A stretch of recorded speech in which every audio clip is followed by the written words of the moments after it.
Will of God, will of God, परमेश्वराची इच्छा. त्यावेळेला आम्ही त्याला समर्पित होतो, आम्ही त्याच्या हातामध्ये त्याला स्वतःला देतो. आम्ही आमचा तारणारा देव म्हणून येशू ख्रिस्त म्हणून त्याला आमच्या अंतःकरणात स्वीकारतो. त्यावेळेला त्याची इच्छा आमच्या जीवनात पूर्ण होणं गरजेचं आहे. दानिएल याचा 4 अध्याय 35 वचन. पृथ्वीवरील सर्व रहिवासी केवळ क पदार्थ आहे, जे कमी पदार्थ ज्याला किंमतच नाही, क पदार्थ आहे. तो आकाशातल्या आपल्या सैन्यांचे व पृथ्वीवरील रहिवास्यांचे इच्छेस येईल ते तो करतो. सेनाधीश परमेश्वर, तू हे असे का करतोस असे त्याचा हात धरून कुणाच्याने त्याला म्हणवत नाही, कारण तो जगाचा निर्माण करता यावे. तो म्हणतो की त्याचा हात धरून तू हे का करतो, त्याला कोणी म्हणू शकत नाही. गलतीकारास पत्राचा 1 अध्याय 4 वचन. आपल्या देवपित्याच्या इच्छेप्रमाणे आपल्याला सांप्रतच्या दुष्ट युगापासून सोडवावे म्हणून प्रभू येशू ख्रिस्ताने तुमच्या आमच्या पातकाबद्दल स्वतःला दिले. इर्मायाचा 29 अध्याय आणि 11 वचन. जे आमच्या जीवनामध्ये सदैव आम्हाला स्थैर्य प्राप्त करून देतो आणि वचन आमच्या अंतःकरणात कोरलेलं आहे आणि ते आमच्या जिभेवर सतत असावं. इर्माया याचा 29 अध्याय 11 वचन. परमेश्वर म्हणतो तुझ्याविषयी माझ्या मनाचे संकल्प आहेत ते मी जाणतो. ते संकल्प हिताचे आहेत, अनिष्टाचे नाही. ते तुमच्या भावी स्तुतीची आशा देणारे आहे.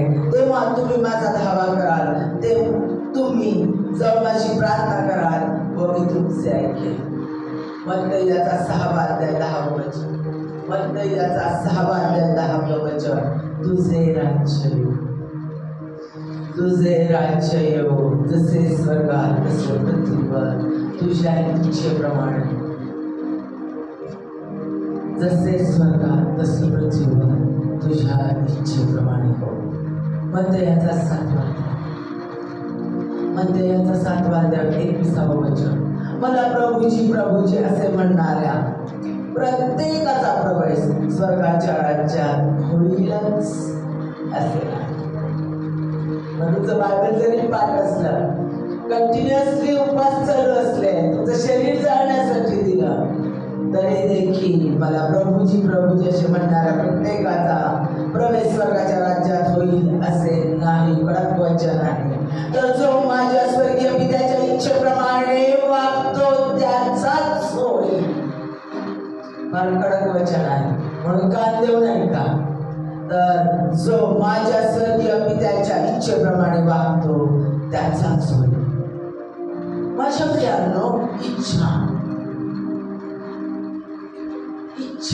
मला जी प्रेरणा होईल, जी अपेक्षा वाटते त्याप्रमाणे करण्याची प्रवृत्ती, करण्याची धारणा, तीव्र कृती करण्याची की मी हे केलंच पाहिजे, ही इच्छा, त्याला आपण म्हणतो इच्छा. आता इच्छा शक्ती परमेश्वराने मानवाला दिलेली आहे. प्रत्येकाला स्वतःची इच्छा दिलेली आहे. देवानं कुणालाही गुलाम बनवलेलं नाही. लक्ष देऊन ऐका, काय परमेश्वर त्यांना आदाम आणि हवेला निर्माण केलं. त्यांना सांगितलं की ह्या सगळ्या पृथ्वीला तुम्ही व्यापून टाका, सगळंच झाडाचं फळ खा, फक्त ह्या झाडाचं फळ खाऊ नका. आज्ञा दिली, जर त्या झाडाचं फळ खाऊ नकोस ही देवाची इच्छा आहे.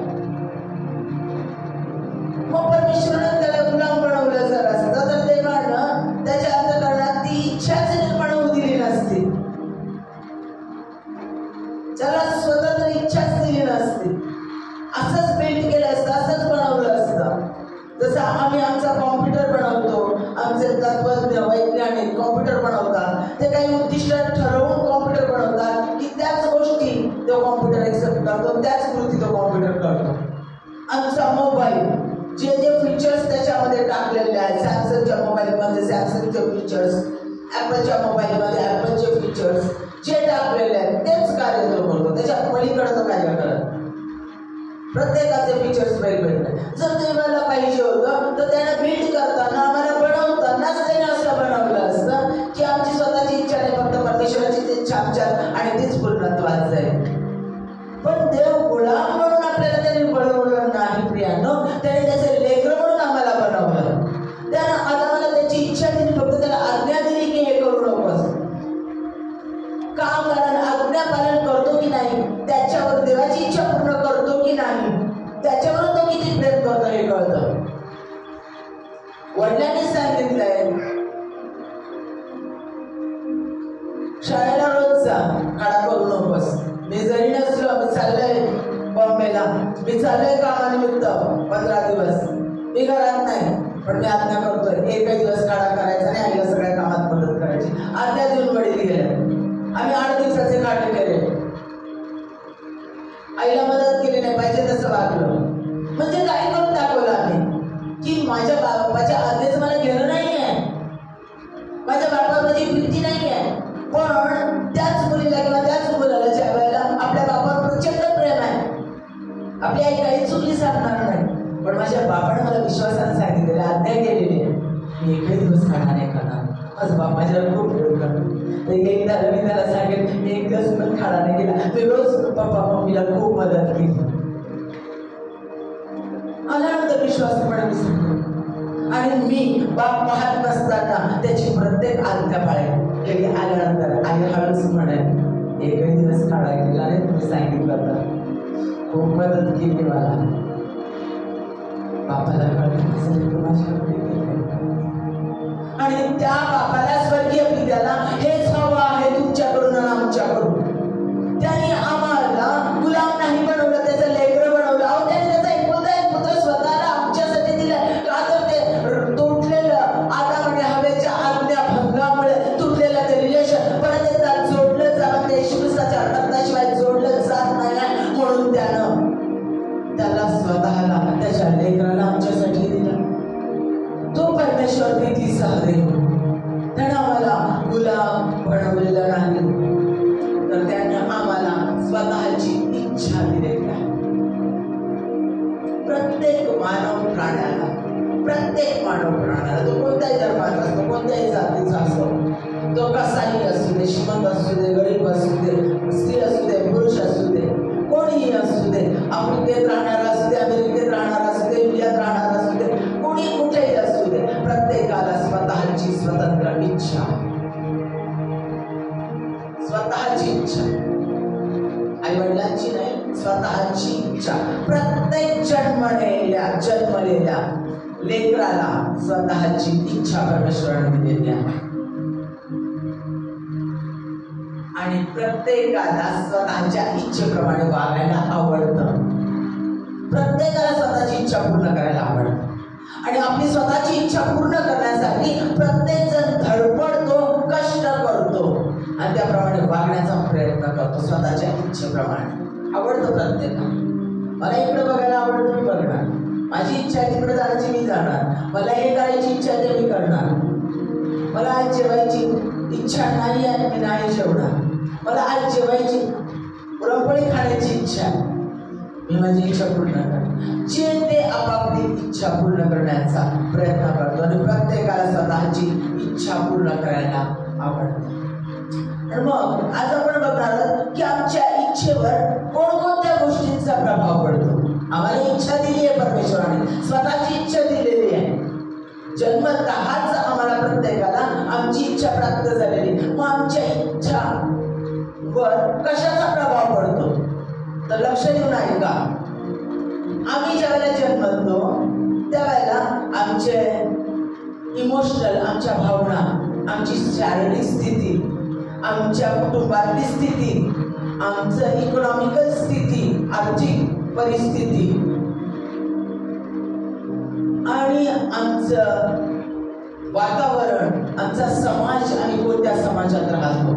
आम्ही इकडे राहतो का, इंडियात राहतो का, आफ्रिकेत राहतो, डोंगराळ प्रदेशात राहतो का, शहरात राहतो का, खेड्यात राहतो. आमच्या सगळ्या परिस्थितीचा आमच्यावर, आमच्या इच्छेवर परिणाम होतो. आमची इच्छा त्यानुसार तयार होते. निर्लक्ष नाही का? आमचा स्वभाव प्रेमळ असेल तर त्याप्रमाणे आमची इच्छा, रागिष्ट असेल त्याप्रमाणे आमची इच्छा निर्माण होते, विध्वंसक असेल त्याप्रमाणे आमची इच्छा निर्माण होते, रिव्हेंज घेणारा, सूड घेणारा स्वभाव असेल, सूड घेण्याची इच्छा आमच्या पटकन निर्माण होते. जरा कोणी काही चिडलं, जरा कोणी काही केलं, थांबवण्याचा प्रयत्न केला की आम्ही त्याचा सूड घेण्याची आमची इच्छा निर्माण होते, त्याचा नायनाट करण्याची, आमच्या इच्छेच्या विरोधात कोणी वागलं तर त्या व्यक्तीच्या विरोधामध्ये जाण्याची इच्छा आमच्या अंतःकरणामध्ये निर्माण होते, त्या व्यक्तीचा विध्वंस करण्याची, त्या व्यक्तीला कामावून काढण्याची, त्या व्यक्तीला त्रास देण्याची इच्छा आमच्या अंतःकरणामध्ये निर्माण होते. जर आम्ही क्षमाशील असेल तर कोणी काही केलं आम्ही त्या व्यक्तीला कडसावतो, बोलतो, परत त्या व्यक्तीला क्षमा करून आशीर्वादित करण्याची इच्छा आमच्या अंतःकरणात निर्माण होते. व्यक्ती कशी आहे, तिचा स्वभाव जोडणारा आहे का तोडणारा आहे, विध्वंसक आहे, ती व्यक्ती शिकलेली आहे का अशिक्षित आहे, तिच्या शिक्षणाचाही प्रभाव त्याच्यावर पडतो. कुटुंबाचं वातावरण कसं आहे, सतत भांडणा करणार आहे, खूप प्रेमाने राहणार आहे, प्रत्येक वेळेला परमेश्वराच्या अधीन राहणार आहे का जगी गोष्टींचा जास्तीचा प्रभाव पडणार आहे, पिक्चर बघणार आहे, जगी गोष्टी, टीव्ही, नेट आणि कल्चर आणि या सगळ्या गोष्टींचा प्रभाव आमच्या इच्छांवर होतो. डॉक्टरचा मुलगा, इंजिनियरचा मुलगा, शेतकऱ्याचा मुलगा, शेतकऱ्याच्या मुलाची इच्छा, मुलीची इच्छा वेगळी असते. त्याचा प्रभाव शेतकऱ्याचा, त्या परिस्थितीचा, त्या कामाचा, त्या गोष्टींचा, शिक्षकाची मुलगी असेल, शिक्षकाचा मुलगा असेल तर वेगळ्या पद्धतीनं त्यांच्यावर प्रभाव पडतो. रेल्वेत काम करणारे असेल तर त्याच्या मुलावर वेगळा प्रभाव पडतो, मुलीवर वेगळा प्रभाव पडतो. त्याच्या इच्छा वेगळ्या पद्धतीने निर्माण होतात. वडील वैमानिक असेल तर वेगळ्या इच्छा निर्माण होतात. तो कुठे राहतो, बॉम्बेमध्ये राहणाऱ्या, आफ्रिकेत राहणाऱ्या, अमेरिकेत राहणाऱ्या, इंडियात राहणाऱ्या, प्रत्येकाचा कोणत्या परिस्थितीत तो राहतो, कोणत्या वातावरणात तो राहतो, कोणत्या देशात तो राहतो, त्याच्या अवतीभोवती, त्याच्या समाजामध्ये त्याच्या मित्रांची परिस्थिती, त्यांचा प्रभाव त्याच्यावर पडतो. त्याच्या मित्रमैत्रिणी कशा आहेत, पहिलं खूप चांगले मित्रमैत्रिणींच्या ठिकाणी राहत होते, तिथंच आहे, पण नंतर तो खूप वाईट मित्रमैत्रिणीमध्ये गेला तर त्यांचं वागून त्याच्या इच्छा पण बदलतात. म्हणजे ह्या सगळ्या वातावरणाचा, समाजाचा, आमच्या अवतीभोवतीच्या लोकांचा, आमच्या परिस्थितीचा, आमच्या वातावरणाचा, आमच्या पैशाचा, सगळ्या गोष्टीचा परिणाम आमच्या इच्छेवर होतो. गरिबीतून चालला 80% मार्क मिळालेले आहे, पण वडील जर सरकारी कामगार आहे, कंपनीत कामाला आहे, पगार चांगला आहे आणि जास्त पैसे भरू शकतात, तर तो इंजिनिअरिंगला ऍडमिशन पण घेत नाही. इंजिनिअरिंगला घेईल किंवा कोणत्या तरी चांगल्या ठिकाणी ऍडमिशन घेईल. चांगला पैसा असेल, पगार भरपूर असेल किंवा दोघे काम करणारे असतील, घरामध्ये इन्कम चांगला येत असेल, जमीन विकून पैसे आलेले असतील, लगेचच MD ला ऍडमिशन, मेडिसिन डॉक्टर होण्यासाठी ऍडमिशन घेतलं जाईल. जाऊन 1 कोटी रुपये 2 कोटी रुपये ऍडमिशन करू, पैसे भरू पण ऍडमिशन करू.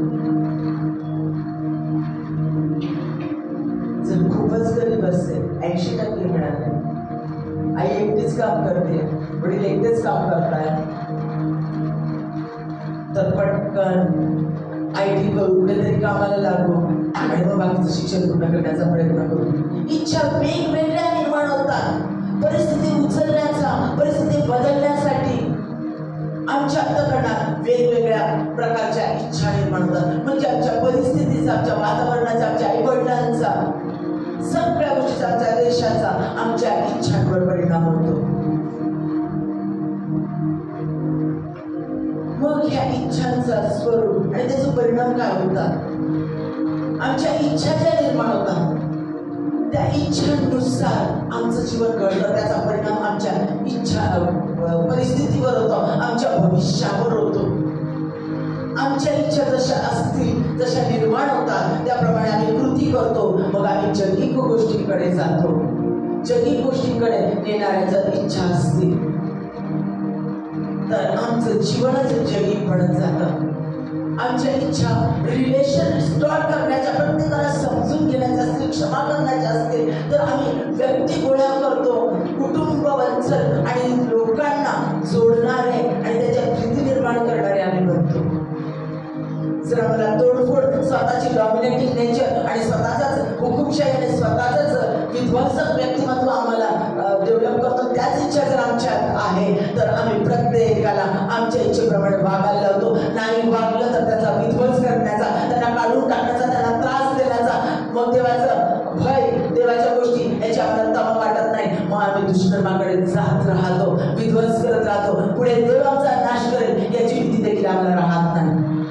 आमच्या इच्छा विध्वंसक होत राहतात. दुसऱ्यांना त्रास देण्याचा, दुसऱ्यांना डॉमिनेट करण्याचा, दुसऱ्यांना तुडवण्याचा, दुसऱ्यांचा अपमान करण्याच्या इच्छा आमच्या निर्माण होत जातात आणि त्याचा परिणाम आमच्यावर होतो आणि इतरांवर त्याचा परिणाम होत जातो. आमच्या इच्छाचा शेवट दुःखदायक होऊ शकतो. आमच्या इच्छांमुळे इतरांचं जीवन विध्वंस होऊ शकतो, इतरांच्या जीवनाचा. आमच्या इच्छांमुळे कुटुंब तुटली जातात. काका मामा काकी यांच्यामध्ये भांडण आमच्या इच्छेमुळे लावली जातात. काय होऊ शकतं? आमच्या इच्छेमुळं नवऱ्याला बाजूला आईवडिलांपासून काढून वेगळं घर निर्माण करण्याच्या, आईवडिलांपासून विभक्तता निर्माण करून जीवन कुटुंब उद्ध्वस्त देखील करण्याचं परिणाम होऊ शकतो. आमच्या इच्छेने एखादी संस्था देखील बंद करण्याचा इच्छा होऊ शकते, परिणाम होऊ शकतो. आमच्या इच्छेचे परिणाम वाईट होऊ शकतात. आम्ही स्वतःची इच्छा ज्या वेळेला पूर्णत्वास देतो त्यावेळेला आम्ही कुणालाही आत्महत्या करायलाही प्रवृत्त करू शकतो. आमच्या इच्छेमुळं आम्ही कुणाला तुडवू शकतो. आमच्या इच्छेमुळं डिव्होर्सही होऊ शकतात. आमच्या इच्छेमुळं दुसऱ्याची फॅमिली उद्ध्वस्त होऊ शकते.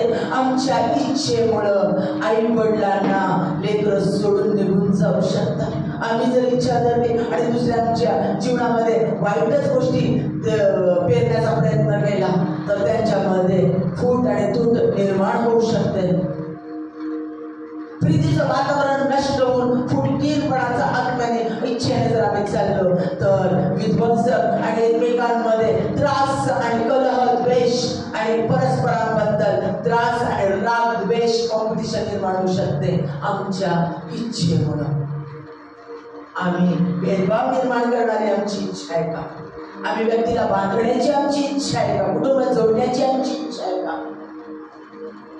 आमची इच्छा नियमबद्धता, शिस्तबद्धता, बंधुता, परस्पर प्रेम या सगळ्या भावनांना, या कृतींना उद्ध्वस्त करणारी देखील होऊ शकते. आमची स्वतःची इच्छा लेकरांना अनाथही बनवू शकते. येणे आम्हाला माझी इच्छा आहे यांचा नायनाट करायचा आहे, माझी इच्छा आहे यांचं जीवन उद्ध्वस्त करायचं, माझी इच्छा आहे हा देश, हा समाज, इथलचा भाग, इथलचा परिसर, इथलचं शहर उद्ध्वस्त करायचं आहे. करू शकतो. विचार करा, माझ्या दुष्ट इच्छेने मी काहीही करू शकतो. प्रियांनो, इच्छा आमची कुणाचाही विध्वंस करू शकते. पण माझी इच्छा जर मी देवाच्या हातात दिली, माझी इच्छा जर मी देवाच्या हातात दिली तरच ती इच्छा जीवन देणारी होऊ शकते.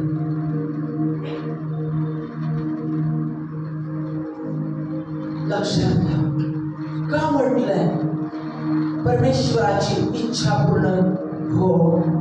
देवाची इच्छा पूर्ण का झाली पाहिजे? आम्ही प्रार्थना करायला येशू ख्रिस्ताने स्वतः शिकवलेलं आहे. येशू ख्रिस्ताने स्वतः सांगितलेलं मत्ती याच्या 6-10 वचनाप्रमाणे, तुझे राज्य जसे स्वर्गात तसे पृथ्वीवर तुझ्या इच्छेप्रमाणे हो. अशी प्रार्थना करायला परमेश्वराने सांगितलं, स्वतः देवाने सांगितलं अशी प्रार्थना कर की परमेश्वराची इच्छा पूर्णत्वाचं. अहो, मग त्याने बनवताना आम्हाला कसं बनवलं? आदाम हवेला कसं बनवलं? आम्हाला स्वतः देवाने बनवलंय ना, त्यानं त्याची इच्छा डेव्हलप केली असते. आताच तुम्ही सांगितलंय की त्याला पाहिजे असतं तर त्याने आम्हाला गुलाम बनवलं असतं, आणि जर गुलाम नाही बनवलं मग तो का म्हणतो आम्हाला त्याची इच्छा पूर्णत्वास नको? त्यानं आम्हाला स्वेच्छा दिली आहे, म्हणजे त्याची इच्छा आहे ना की आमची इच्छा आम्ही पूर्ण करा, म्हणून तर त्याने आम्हाला इच्छा दिली आहे ना, म्हणून तर त्याने आम्हाला स्वतःची इच्छा दिली आहे ना. मग तरी देखील परमेश्वराची इच्छा पूर्ण अशी प्रार्थना करायची? कसं काय? हे कसं काय?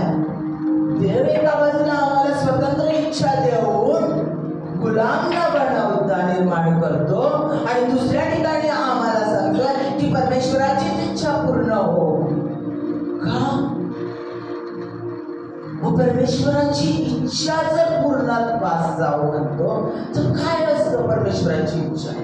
का बरं परमेश्वराची इच्छा पूर्णत्वास जावं असं म्हणायला लावलंय? का अशी प्रार्थना करायला लावली स्वतः देवानं?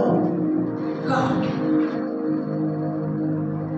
आमचा देव परमेश्वर जो आम्हाला घडवतो, जो जगाचा निर्माण करता, तो परमेश्वर omni presence God, omni sense God, omni potent God म्हणजे सर्व शक्तिमान परमेश्वर, सर्वज्ञ, ज्याला सर्व गोष्टी माहिती आहे आणि सर्वव्यापी परमेश्वर आहे. लक्षात घ्या आमचा देव कसा?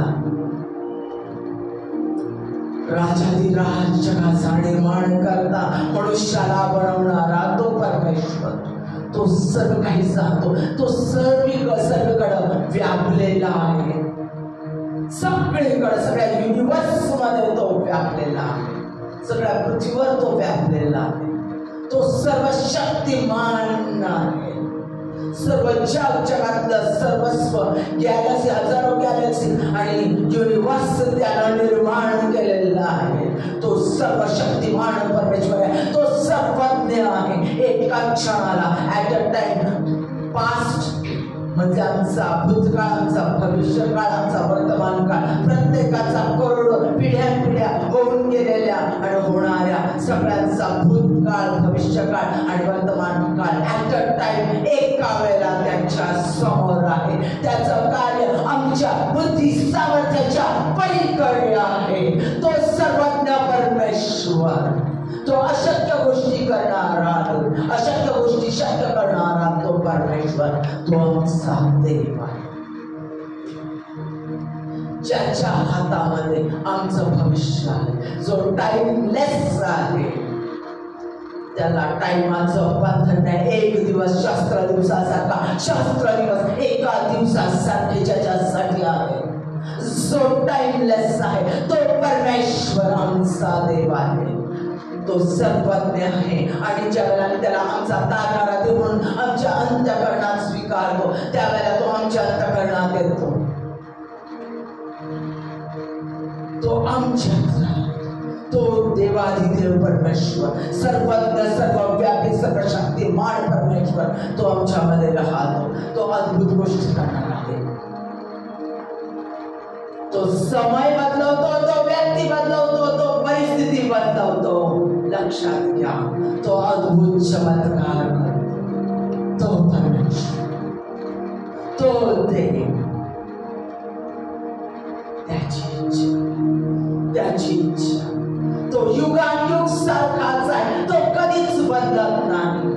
अहो क्षणाला बदलणारे आम्ही, आमच्या इच्छा क्षणाला बदलतात. आताच ऐकलं कसं परिस्थितीनुसार बदलतात, व्यक्तीनुसार बदलतात, समाजानुसार बदलतात, देशानुसार बदलतात, वातावरणानुसार बदलतात आमच्या इच्छा.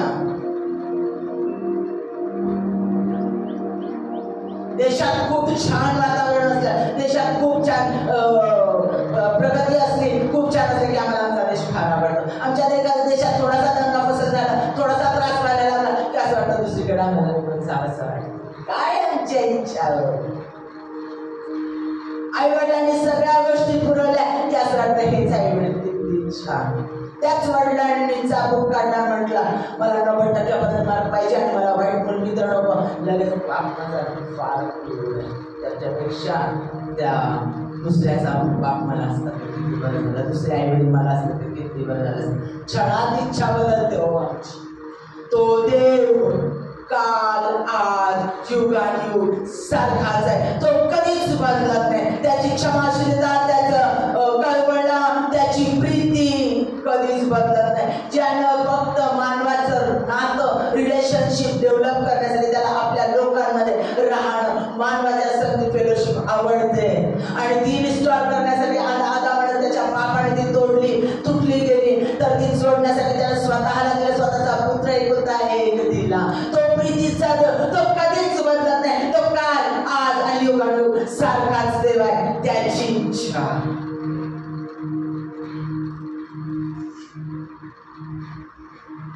लक्षात घ्या. त्यानं आम्हाला त्याच्या प्रतिरूपाचा बनवलं. त्यानं आम्हाला त्याचे लेकरं होण्याचा अधिकार दिला. तो आमचा एक उदाहरण म्हणून सांग.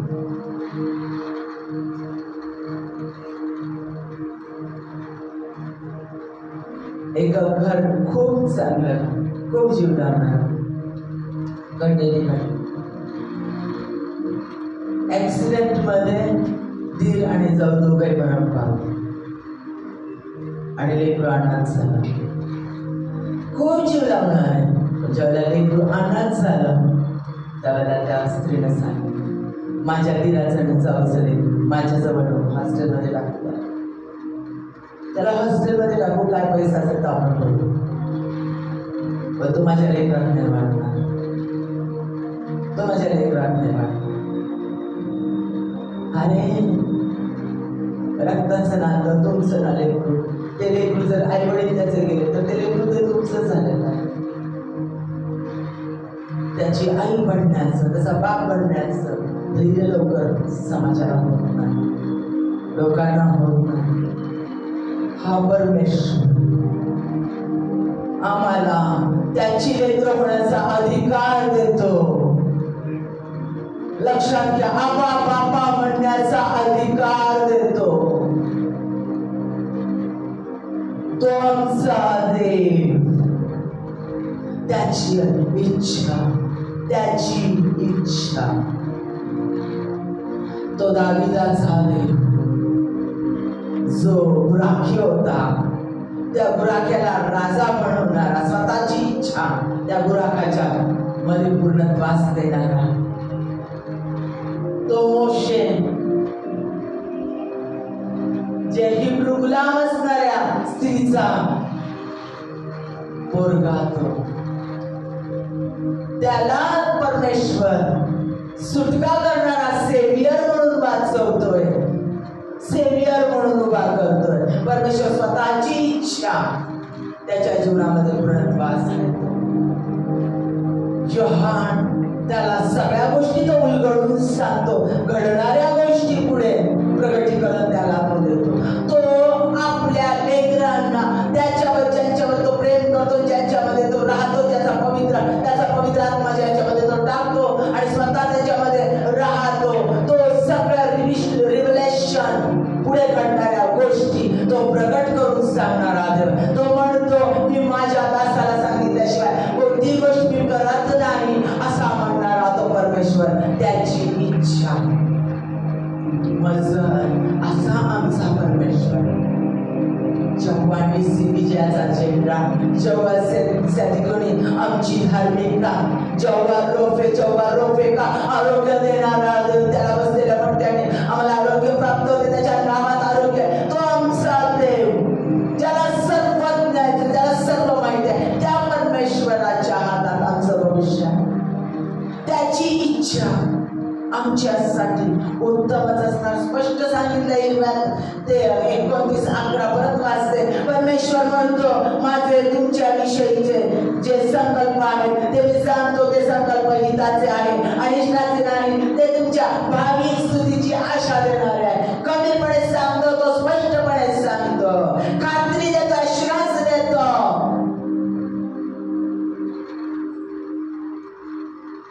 त्या परमेश्वराची इच्छा आमच्या जीवनामध्ये आमच्याविषयी ज्याला आम्ही पूर्ण करण्यास सांगतो, त्यावेळेला ती इच्छा काय असेल विचार आमच्याबद्दल. कारण त्याला सगळंच माहिती आहे. अहो, आता काय घडेल, आता बाहेर पडल्यानंतर काय घडेल सांगू शकत नाही. आता मेसेज देताना माझ्या जीवनात काय घडेल मी ग्वाही देऊ शकत नाही, खात्री देऊ शकत नाही. आमच्या श्वासाबद्दल सांगू शकत नाही. आम्ही बड्या मारतो, आम्ही याला कामावर काढू, आम्ही याला हे करू, आम्ही त्याला ते करू, आम्ही याला दिवस करू, नामकं करू, तमकं करू, आम्ही माडी बांधतो, आम्ही बंगला बांधतो, आम्ही करोडपती होऊ, आम्ही हे करू, आम्ही ते करू. पण क्षणात काय वेळी सांगतायत का? कोरोनात सगळं बघितलंय तुम्ही. भले भले गर्विष्ठ अहंकारी मी म्हणणारे दुष्ट देखील आणि धार्मिक देखील क्षणात गेले. कुणाला कुणाचा भरोसा नाही. जे अतिशय देवाची सेवा करणारे होते तेही त्यामध्ये गेले. कुणाला कुणाचा भरोसा नाही. आम्ही इकडची काळी तिकडं हलवू शकत नाही. आज डोळ्याला दिसतं तर उद्या दिसायलाच सांगता येत नाही. त्याच्या हातात आहे, परमेश्वराच्या हातात सगळं काही आहे. आणि त्या आम्ही आमचं भविष्य बदलू शकत नाही. त्या आम्ही आमच्या इच्छा पूर्ण करण्यास धडपडतो. त्या आम्हाला आमची इच्छा पूर्ण व्हावी अशी वाटते. आणि मग आम्ही बघतो आमच्या इच्छेच्या शेवटी दुःख, निराशा, विध्वंस, राग, तटपुटी, केवादावा, अनेक वाईट गोष्टी होतात. पण ज्या वेळेला आम्ही परमेश्वराची योजना, परमेश्वराची इच्छा आमच्या जीवनात पूर्णत्वास जाऊ म्हणून त्याच्या हातामध्ये आम्ही स्वतःला देतो,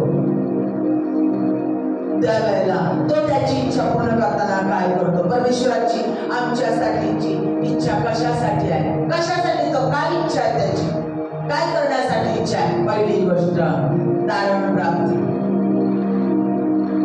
परमेश्वराची इच्छा तारण प्राप्तीची. पहिले तिमोथी याचा 2 अध्याय 4 वचन. त्याची परमेश्वराची इच्छा आहे, त्याची परमेश्वराची इच्छा आहे की सर्व माणसांचे तारण व्हावे व त्यांनी सत्याच्या परिपूर्ण ज्ञानापर्यंत पोहोचावे. देवाची इच्छा आहे. सत्य काय आहे? सत्य येशू ख्रिस्त तारणारा देव. त्याला आम्ही जाणून घ्यावं आणि त्याला आमच्या अंतःकरणात स्वीकारावं ही त्याची इच्छा आहे. आणि ती इच्छा पूर्णत्वास न्यावी ही त्याची इच्छा आहे. प्रत्येकाला तारण प्राप्ती व्हावी, कुणाचा नाश होऊ नये. तर प्रत्येकाला सार्वकालिक जीवन प्राप्त व्हावे. सार्वकालिक मृत्यू नाहीच नाही, तर प्रत्येकाला सार्वकालिक जीवन प्राप्त व्हावे म्हणून सांगितलेलं आहे, जा आणि पृथ्वीच्या दिगंतापर्यंत जाऊन सुवार्ता सांग. फक्त सत्याची सुवार्ता. कारण ती परमेश्वराची योजना आहे. कारण यशाया 44 मध्ये म्हटलंय, तुझ्या आईच्या गर्भाशयामध्ये तुला घडवलंय आणि तुला तुझ्या नावाने हाक मारले, मी तुला बोलवलं, तू नाही, मी तुला बोलवलेलं. इर्म्या 1:8 मध्ये म्हटलं, आईच्या गर्भाशयात गर्भधारण होत असताना विनाशनासाठी तुला उभा केला. त्याच वेळेला परमेश्वराचे संकल्प आमच्यासाठी तयार झाले युगाच्या आधीच. त्याची इच्छा, त्यानं ज्याला निवडलं ती व्यक्ती त्याच्याकडे येणार म्हणजे येणारच त्याच्या वेळेत, त्याने सांगितलेल्याच वेळेमध्ये. कारण त्या लेकराने तारण प्राप्ती, त्या पुरुषाने, त्या स्त्रीनं तारण प्राप्त करून येशू ख्रिस्ताचा स्वीकार करावा ही त्याची इच्छा आहे. त्याचा सार्वकालिक नाश होऊ नये, सार्वकालिक जीवन त्याला प्राप्त व्हावं ही त्याची इच्छा तो पूर्ण करतो. मग जे नवीन लोक परमेश्वरामध्ये येतात ते कुणाच्या इच्छेने? कोणत्या पास्टर लोकांच्या, कोणत्या देवाच्या सेवक सेविकेच्या इच्छेने येतात? तारणारा देव म्हणून येशू ख्रिस्ताला स्वीकारतात ते तुमच्या आणि आमच्या इच्छेने येतात? नाही प्रियांनो, ती परमेश्वराची इच्छा आहे. देव त्याची इच्छा व्यक्तीच्या जीवनात पूर्ण करतो. कारण कोणत्या व्यक्तीला तारण प्राप्त करावं ही त्याची इच्छा आहे. आणि म्हणून त्याने सांगितलेलं आहे, मी ज्ञानाचं ज्ञान नष्ट करेन आणि अज्ञान जे असेल त्यांचे डोळे उघडे. त्यानं ठरवलेल्याच व्यक्तींना तो त्याच्याकडे ओढून घेतो आणि तो घेतोच घेतो. मग नवीन जे देवामध्ये येतात ते लोक, त्या लोकांसमोर आम्ही फुशाकी मारू शकतो का की आम्ही तुम्हाला परमेश्वराकडे आणलं, आम्ही तुम्हाला जिवंत देवाची ओळख दिली? नाहीच करू शकत. मग त्यांच्या जीवनामध्ये ज्यावेळेला देव आमच्यापेक्षा अधिक कार्य करतो, कारण देवाचं वचनच आहे, जे पाठीमागचे ते पहिले होती, जे शेवटचे ते पहिले होती. देवाचं वचन जे पहिले होते ते शेवट जातील. मग जर जे शेवटचे आहेत ते जर पहिले येतात, त्याच्यामध्ये अधिक जर देवाचं कार्य, ते जर अधिक परमेश्वराचा झेंडा घेऊन जर पुढे जात असेल तर त्यांच्या बाबतीत जज करण्याचा अधिकार, त्यांना खाली खेचण्याचा अधिकार तुमच्या कोणाचा आहे का? माझा आहे का? नाही. मग कुणाची इच्छा पूर्णत्वास होऊ दे? परमेश्वराची इच्छा. म्हणून आम्हाला लढाई मारता येणार आहे काय? ही व्यक्ती माझ्या प्रार्थनेने देवाकडे आली, या व्यक्तीला मी स्वार्थ सांगते म्हणून देवाकडे आली, म्हणून परमेश्वराचं एवढं कार्य करते, म्हणून तर आज पुढे आहे, म्हणून तर आज देवाचं नाव एवढं गाजवत आहे. नाहीच नाही, म्हणूच शकत नाही. आम्ही कोणीच म्हणू शकत नाही. वचन वाचलेलं आपण, त्याला जे हवं ते तो करतो. दानिएलमध्ये म्हटलं, तू हे का करतो? तू त्याला कोणी विचारू शकत नाही. आणि स्तोत्र त्याच्या पत्रामध्ये देखील म्हटलंय, त्याला जे हवं ते तो करतो. तू हे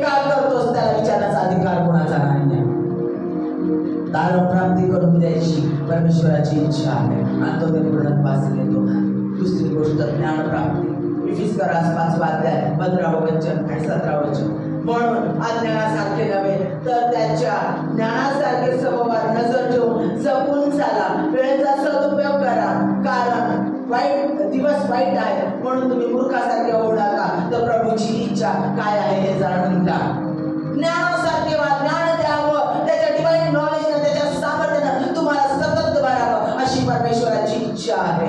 तो गुप्त गोष्टी रिव्हील करतो. यशाया, इर्माया, एझेकियल, दानियल, होशे, आमोस, ओबद्या, योना, मिका या सगळ्या संदेशाला त्यांनी काय केलं, त्याच्या इच्छा त्याने सांगितल्या, प्रगत करू सांगितल्या. पुढे काय करणार आहे तो?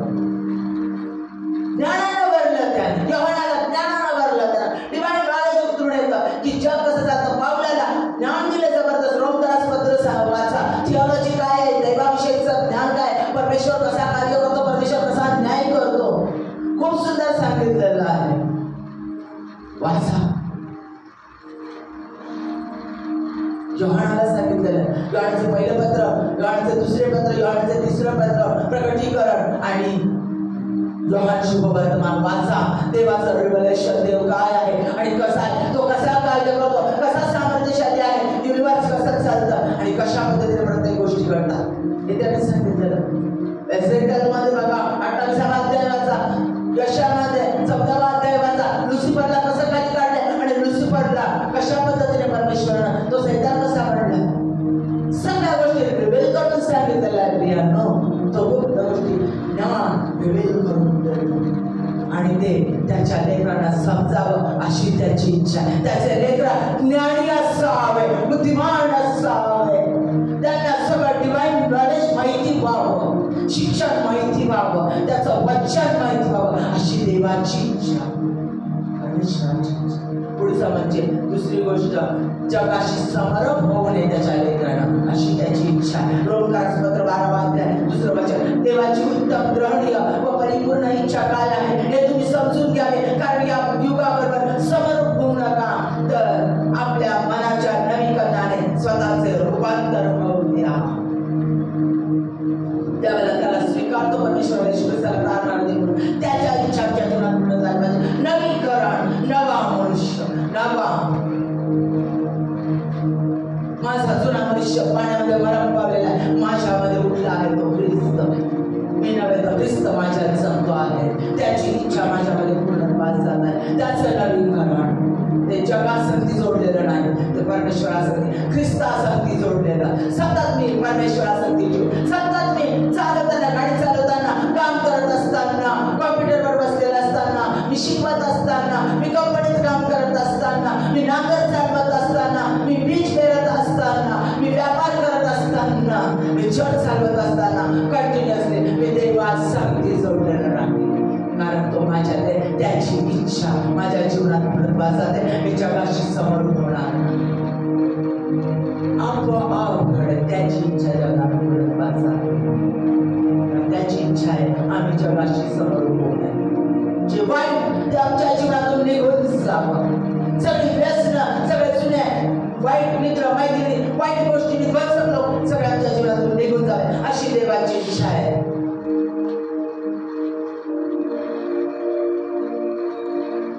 बांधाची लोक नंतर ती उठवतात, काढतात त्या ठिकाणी आणि कंटिन्यू पाणी येणाऱ्या ठिकाणी त्या ठिकाणी रोवले जातात.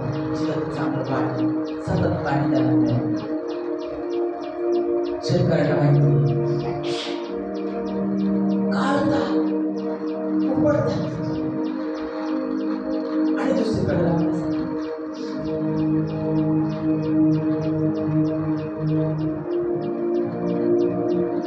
चांगलं फळ न देणारं झाड परमेश्वर फांदी आणतो, त्याला चांगल्या कर्माची फांदी जोडतो, कलम करतो आणि त्याचे जुने जे फांद्या आहेत त्या वाढायला लागले की कट करतात. का त्या झाडाला वेदना होत नाही, त्या झाडाला स्वतःची इच्छा नाही स्वतःला वाढण्याचं, पण देवाला माहिती आहे त्या झाडाचं उत्तम जे कलम केलेलं आहे तीच फळं आली पाहिजे. जगाशी समरूप होऊ नको, आपण समर्पू आणि येशू ख्रिस्ताचीच आत्म्याची फळं तुझ्यातून बाहेर पडली. पुढचं म्हणजे संकटातून सोडवावे ही देवाची इच्छा आहे. गलती 1:4 मध्ये आपल्या देवाविषयीच्या इच्छेप्रमाणे आपल्याला सांप्रतच्या दुष्ट युगापासून सोडवावे म्हणून प्रभू येशू ख्रिस्ताने आमच्या तुमच्या पापाबद्दल स्वतःला दिले. संकटातून सोडवावे, संकटात आपण असावं, संकटात आपल्याला बसवावा ही देवाची इच्छा नाही. संकटात आपण परमेश्वराला आरोळी मारावी, आमच्या शत्रूला क्षमा करून त्याच्यासाठी क्षमा मागून परमेश्वराकडे संरक्षणाचं कवच मागावं. देवाची इच्छा त्या शत्रूचा सूड घ्यावा, शत्रूला त्रास द्यावा, शत्रूला उद्ध्वस्त करण्यासाठी आम्ही प्रयत्न करावे किंवा आम्ही स्वतः कोणत्या संकटात पडावं ही देवाची इच्छा नाही. तो आम्हाला इतर व्यक्तीच्या द्वारे वचनाच्या द्वारे सावध करतो, त्याची इच्छा आम्हाला सांगतो आणि तो संकटातून आम्हाला सोडवतो. पुढचं म्हणजे पवित्रता. पहिले तेसलोनिकरास पत्र याचा 4था अध्याय 3रं वचन. कारण देवाची इच्छा ही आहे की तुमचे पवित्रीकरण व्हावं. स्पष्ट देवाचा आत्मा सांगतो प्रियांनो, हे देवाचं वचन आहे, जिवंत वचन आहे, ते काही केल्याशिवाय परत येत नाही प्रियांनो. कारण देवाची इच्छा आहे. पहिले तेसलोनिकरास पत्र आणि देवाचं वचन जिवंत वचन आहे. 4था अध्याय 3रं वचन परत ऐका. कारण देवाची इच्छा आहे की तुमचे पवित्रीकरण व्हावे म्हणजे तुम्ही चार कर्मापासून स्वतःला अलिप्त ठेवावे. सगळ्या घाणेरड्या गोष्टीपासून, अपवित्रतेपासून तुम्ही दूर व्हावं आणि देवाशी एकनिष्ठ व्हावं ही देवाची इच्छा आहे. तुम्ही पवित्र राहावं आणि पवित्रतेत असावं ही पुन्हा मनुष्याची इच्छा नाही परमेश्वर. तर परमेश्वराची इच्छा आहे, कोणत्या मनुष्याची नाही, कोणत्याच मनुष्याची नाही. एवढं प्रेम कोणतीच व्यक्ती आमच्यावर करत नाही. पडू दे, पडले तर पडू दे, गेलं गाडी फिरायला जाऊ दे, दहाव्याला सांगितलं नाही ऐकलं तर पडू दे, नाश का होईना आपल्याला काही घेणं नाही. देव पाहून घेईल आणि देव करत त्यांचा नाश नाही. तो देव तो परमेश्वर आहे, त्याच्या लेकरांना पवित्रच राहावं, पवित्रच राहावं ही त्याची इच्छा आहे आणि तो ती पूर्णत्वास नेतो. पुढचं म्हणजे स्तवन. पहिले तेसलोनिकरास पत्र याचा 5वा अध्याय 18 वचन. सर्व स्थिती दुःखात स्तुती करा, सर्व स्थिती दुःखात स्तुती करा, कारण तुम्हाविषयी ख्रिस्त येशूमध्ये देवाची इच्छा आहे. माझी संकटाची स्थिती, माझी आनंदाची स्थिती, माझी विपन्नतेची स्थिती आहे, कर्जाची स्थिती आहे, माझी प्रचंड पैसा मिळाला आहे ती स्थिती आहे, माझी तारुण्याची स्थिती आहे, माझी वृद्धत्वाची स्थिती आहे, माझ्या आजारीपणाची स्थिती आहे, माझी आजारीपणाची स्थिती, विकल झालेली जी स्थिती आहे त्या स्थितीत मी सदैव विश्वासाने उपकार स्मरण करत राहावं ही परमेश्वराची इच्छा आहे. कारण ज्यावेळेला आम्ही आहे त्या स्थितीत उपकार स्मरण करतो, स्तवन करतो, त्यावेळेला परमेश्वराचं कार्य होतं आणि परमेश्वर त्या सगळ्यातून आपल्याला बाहेर काढतो. त्याची इच्छा आहे त्याच्या लेकरांनी सतत आणि सतत स्तवन करत राहावं, सतत आणि सतत स्तवन करत राहावं ही परमेश्वराची इच्छा. पुढचं म्हणजे फलप्राप्ती, फळ प्राप्त व्हावं. इब्रिकरास पत्र याचा 10वा अध्याय 36वा वचन. तुम्ही देवाच्या इच्छेप्रमाणे वागून वचनानुसार फलप्राप्ती करून घ्यावी म्हणून तुम्हाला सहनशक्तीचे आग्रह द्यावे.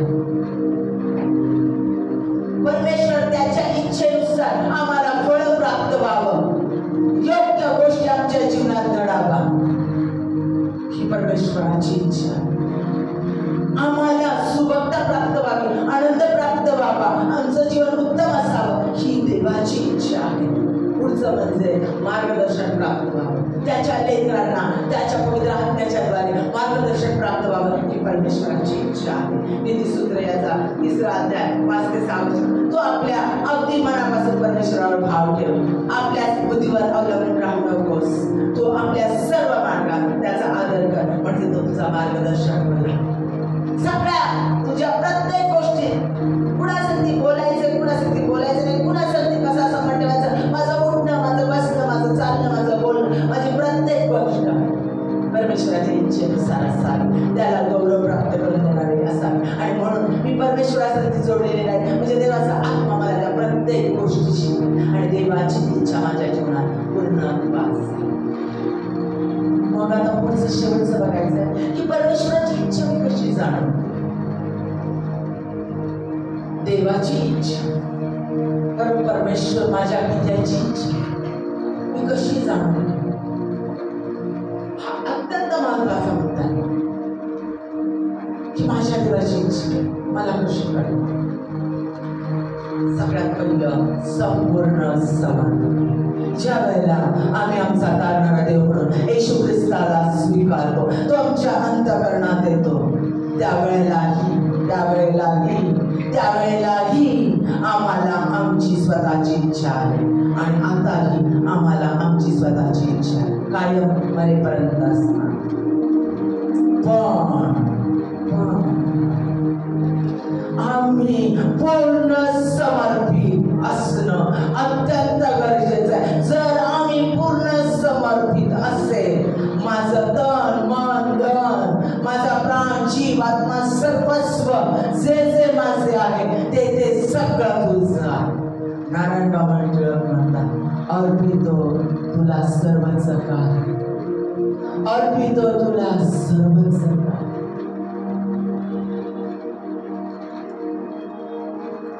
सगळंच मनात येणाऱ्या प्रत्येक इच्छा सगळं काय जे मनी आले मुखे उच्चारिले हाताने जे केले आज बाबा ते अर्पितो मी तुझ लागी देवा, तुझ लागी देवा, तुझ लागी देवा. माझ्या प्रियाला जे माझ्या मनी आले, जे माझ्या जीवनात घडले, जे माझ्या हाताने गेले, जे काही माझे आहे ते सगळं मी तुला देतो, तुला समर्पित करतो. पूर्णपणे मी तुझा होतो परमेश्वरा. संपूर्ण समर्पण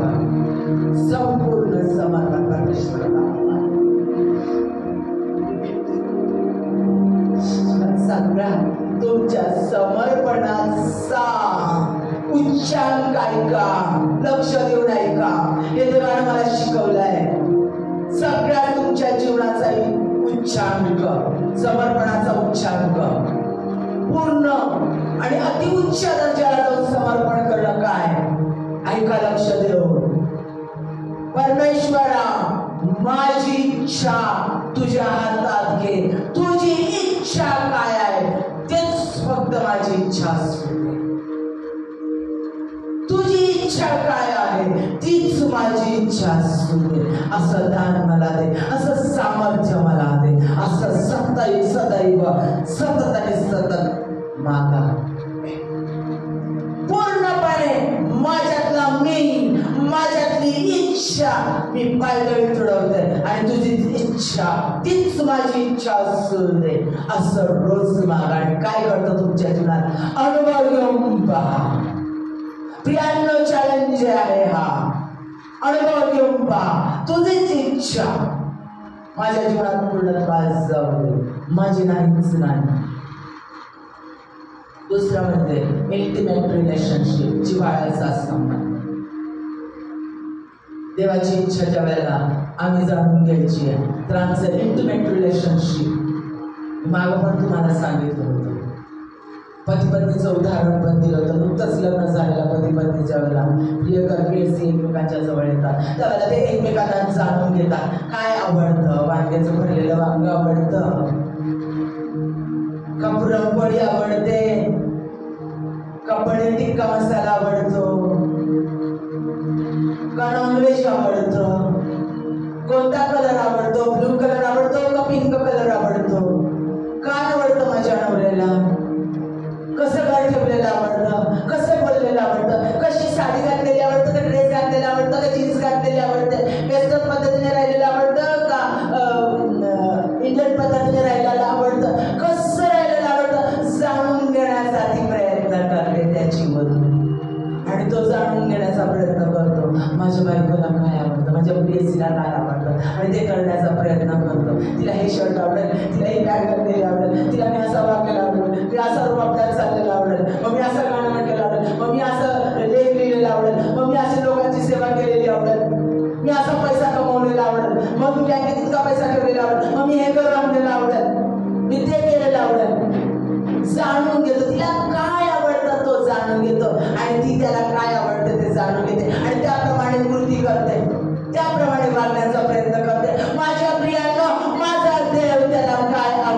हे मी जाणून घेऊ. त्याच्या अधिक सानिध्यात जर मी गेलो, त्याच्यामध्ये वेळ घालवण्याचा प्रयत्न केला, त्याच्या संगती मी सतत जोडलेली राहिले, तर त्याची इच्छा मला कळते, त्याचं वचन मला त्याची प्रत्येक इच्छा सांगते, प्रत्येक इच्छा सांगते. त्याच्या संगती म्हणजे योहान 15 परत आला मी तिथं. द्राक्षवेल, खरा द्राक्षवेल, त्याच्यामध्ये राहिल्याशिवाय तुम्हाला फळ देता येत नाही. मी माझ्या परमेश्वरामध्ये आणि तो माझ्यामध्ये, तरच मी फळ देईन.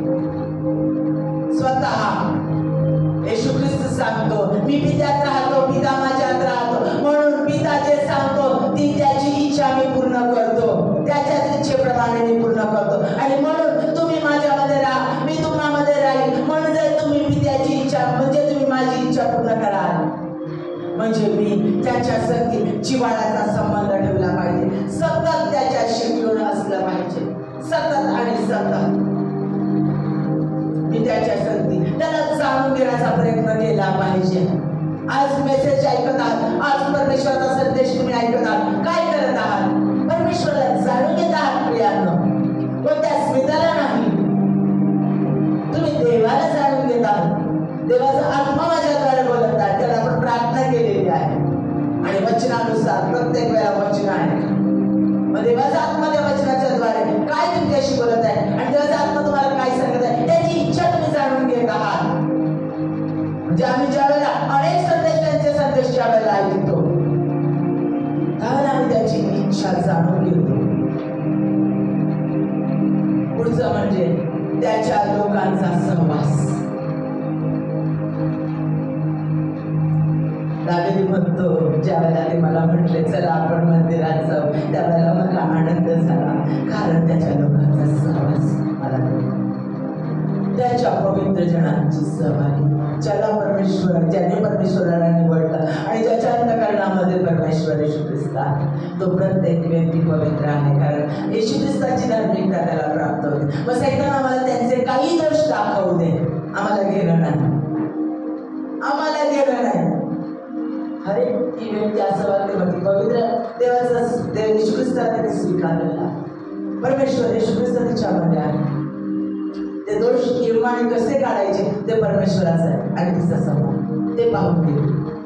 पण मला परमेश्वराने सांगितलेलं पवित्र जनांची सभा, मी त्याच्या लोकांमध्ये येतो, त्यावेळेला मी त्याची इच्छा जाणून घेतो. म्हणून तो म्हटलं, जिथे दोघे किंवा तिघे माझ्या नावाने एकत्र येतात तिथे मी आहे, तिथे मी आहे. ज्यावेळेला मी लोकांच्या त्याच्या लोकांच्या सहवासात राहतो, मध्ये लोक काही बोलणारे असू दे, तो लोक तुम्हाला खाली खेचणारे असू दे, ते लोक तुमच्यावर जलस करणारे असू दे, घेणं नाही. पण जे त्याचे लोक आहेत त्यांच्या सहवासात मी ज्या वेळेला जातो, त्यावेळेला परमेश्वराची इच्छा पूर्ण व्हास. म्हणून स्तोत्रसंहिता पहिल्यामध्ये म्हटलंय, धन्य तो पुरुष दुर्जनाच्या मसलतीने चालत, पापी जनांच्या मार्गात उभा राहा, तर त्याच्या नियमशास्त्रात रमतो आणि त्याच्या नियमशास्त्राचं अहोरात्र म्हणत तो त्याच्या लोकांमध्ये राहा, सहवासामध्ये, लोकांच्या सहवासामध्ये एकत्र येऊन जेव्हा तो राहतो, त्यावेळेला परमेश्वराचं सामर्थ्य उतरून येतं आणि देवाची इच्छा आम्हाला समजते आणि देवाचा आत्मा आमच्याशी त्यावेळेला बोलतो. पुढचं म्हणजे मध्यस्थी. देवाची इच्छा आम्ही कशी जाणतो? ज्यावेळेला आम्ही मध्यस्थी करतो, आज आपल्याला माहिती आहे येशू ख्रिस्त तिसऱ्या दिवशी परत उठला, स्वर्गात चढला, तो स्वर्गात घेतला, पित्याच्या उजवीकडे असं आहे, तो पित्याच्या उजवीकडे बसलेला आहे, तो आमच्यासाठी मध्यस्थी करतो. देवाचं वचन सांगतं, तो आमच्यासाठी मध्यस्थी करतो. तो म्हणतो जसा मी आहे तसे तुम्ही व्हावे. हे बाबा यांना क्षमा करते, काय करतात समजत नाही, मध्यस्थी केली त्याने, तो मध्यस्थी करतो आणि तो आम्हाला मध्यस्थी करायला लागतो. ज्या वेळेला आम्ही त्याच्या लोकांसाठी प्रार्थना करतो, मध्यस्थीच्या प्रार्थना करतो, पहाटे उठतो आणि आम्ही मध्यस्थी करतो, चालताना बोलताना आम्ही लोकांसाठी प्रार्थना करतो, त्यावेळेला देव त्याच्या इच्छा आम्हाला जाणून देतो. कशा?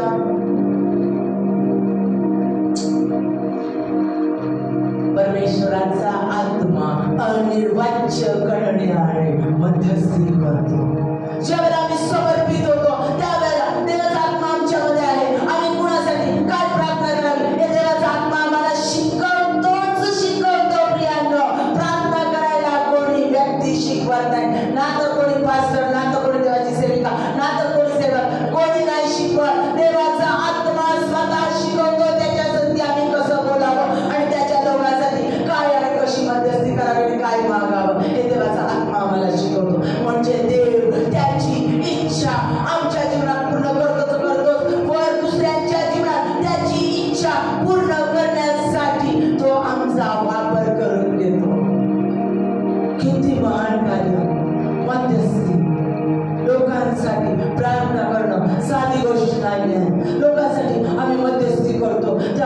देवाची इच्छा आम्ही जाणून घेतो आणि देवाची इच्छा आम्ही पूर्णत्वास देतो. पित्याच्या इच्छेप्रमाणे हो, आम्ही पित्याच्या इच्छेप्रमाणे करतो. म्हणून लोकांसाठी प्रार्थना करणं कधी थांबवू नका. मी तुमच्यासाठी प्रार्थना करेल असं म्हणणं प्रार्थना न करणं हे पाप आहे. देवाचं वचन सांगतं, बायबलमध्ये सांगितलं हे अत्यंत भयंकर मोठं पाप आहे. म्हणून ज्यावेळेला तुम्ही लोकांना म्हणता मी तुमच्यासाठी प्रार्थना करेल, लिटरली लगेच प्रार्थना करा, घाबरून प्रार्थना करा. कारण देवाचा न्याय स्वतःवर ओढून घेऊ नका.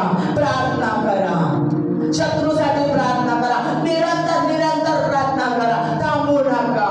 सतत आणि सतत प्रार्थना करा, सतत आणि सतत मध्यस्थी करा. कारण तो सतत आणि सतत मध्यस्थी करतो आणि ते करावं त्याची इच्छा, आपण ते करावी त्याची इच्छा. पुढे म्हणजे वचन, येशू ख्रिस्त जिवंत शब्द, लिहिलेला शब्द वचन मी मागे सांगितलेलं. योहान 1:1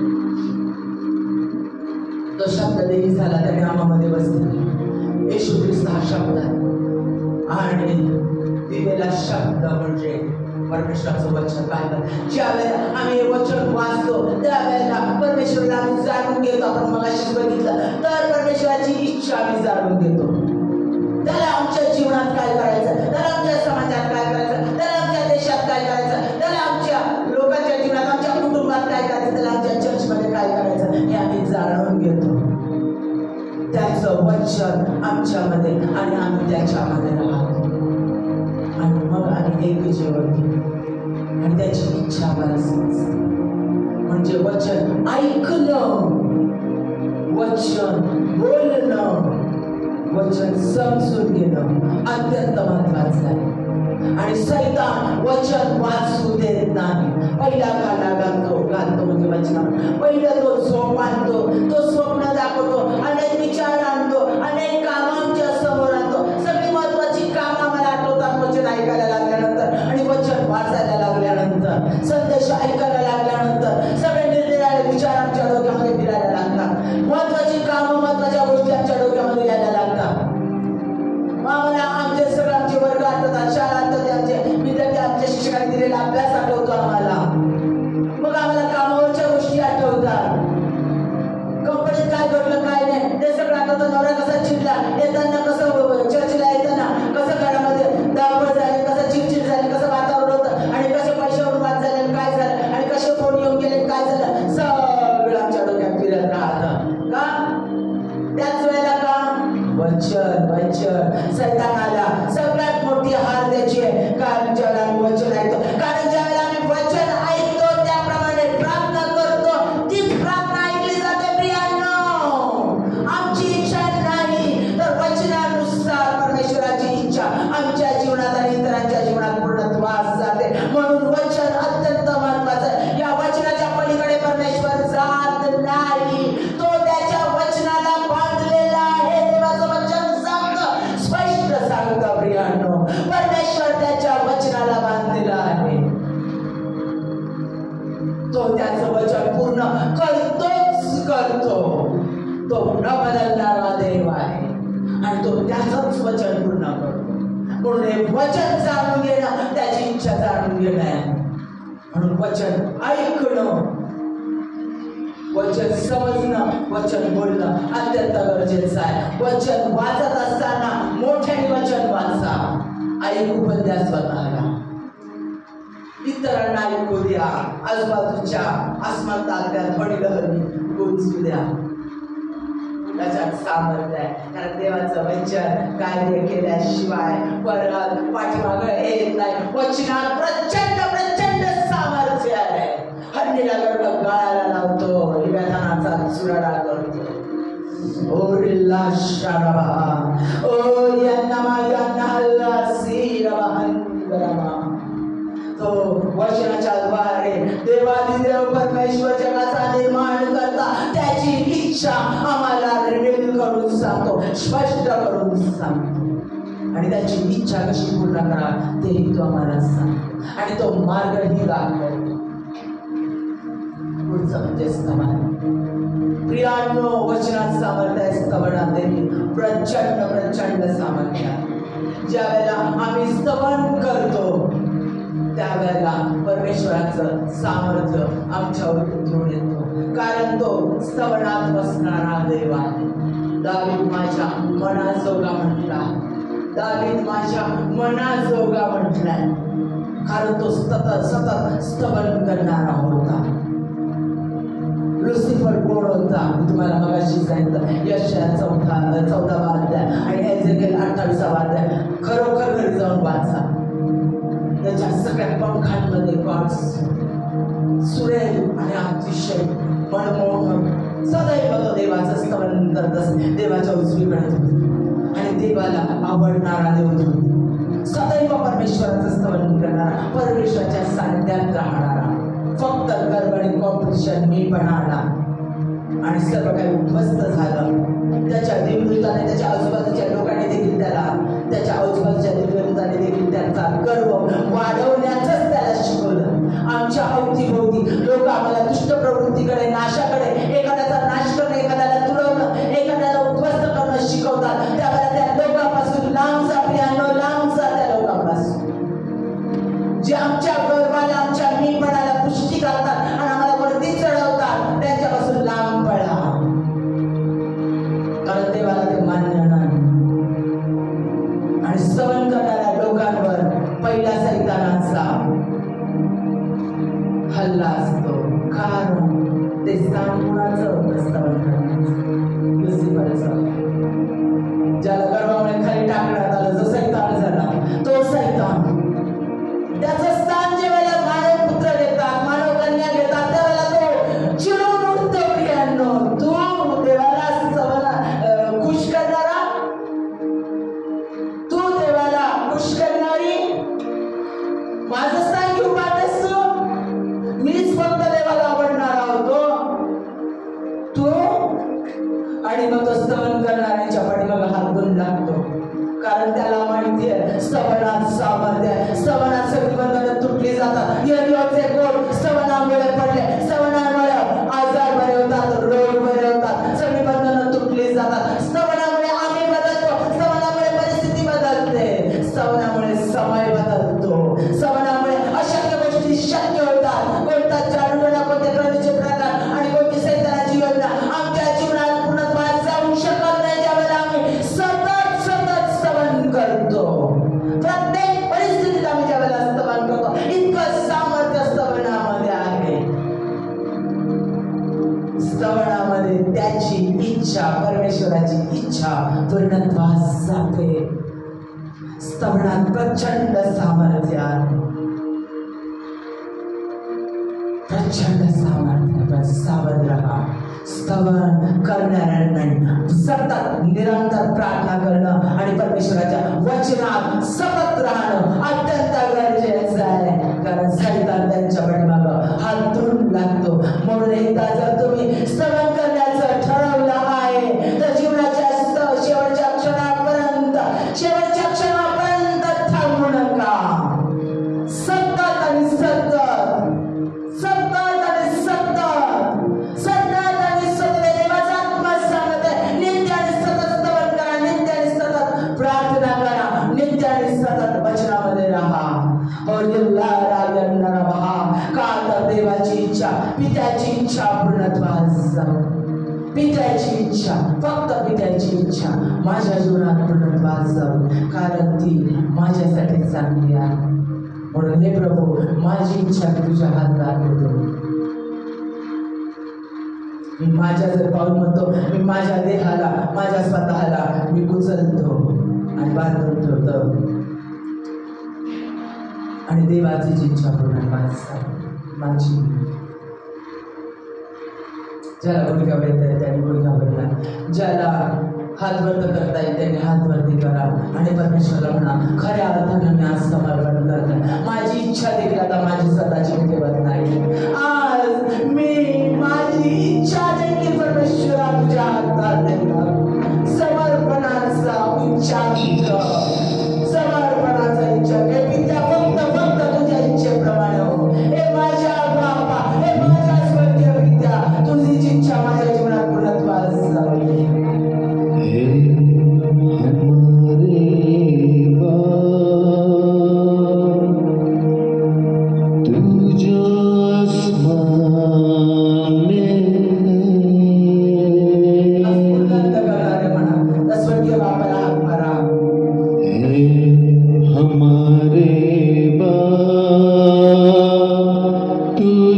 आसमान में है,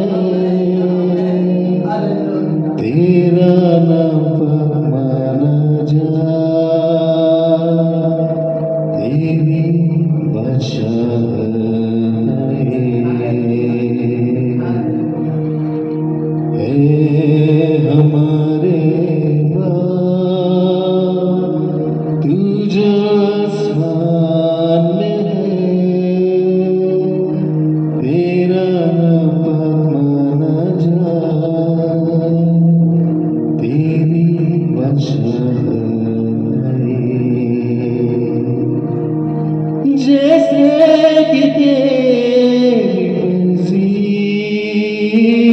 आसमान में पूरी होती, जैसे कि तेरी मर्जी आसमान में पूरी होती, वैसे ही तेरी मर्जी जगत में पूरी हो जाए, वैसे ही तेरी मर्जी जगत में पूरी हो जाए। रात की रोटी हमारी आज हमको दे दे, रोज की रोटी हमारी आज हमको दे दे, जीवन की रोटी तू है, तू ही हमारा बल है, जीवन की रोटी तू है, तू ही हमारा बल है, जिस तरह अपने अपराधी को माफ कर दे,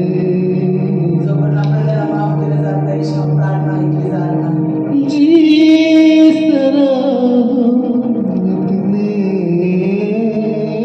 अपराधी को माफ कर दे, उस तरह तू हमारे अपराध को माफ कर दे, उस तरह तू हमारे अपराध को माफ कर दे, हमें आजमाइश में आने तू न दे, हमें आजमाइशों में आने तू न दे, बल्कि बुराई से बचा, तेरी राह पर चला, बल्कि बुराई से बचा, तेरी राह पर चला, क्योंकि आसमानी बादशाह और कुव्वत और कुदरत, क्योंकि आसमान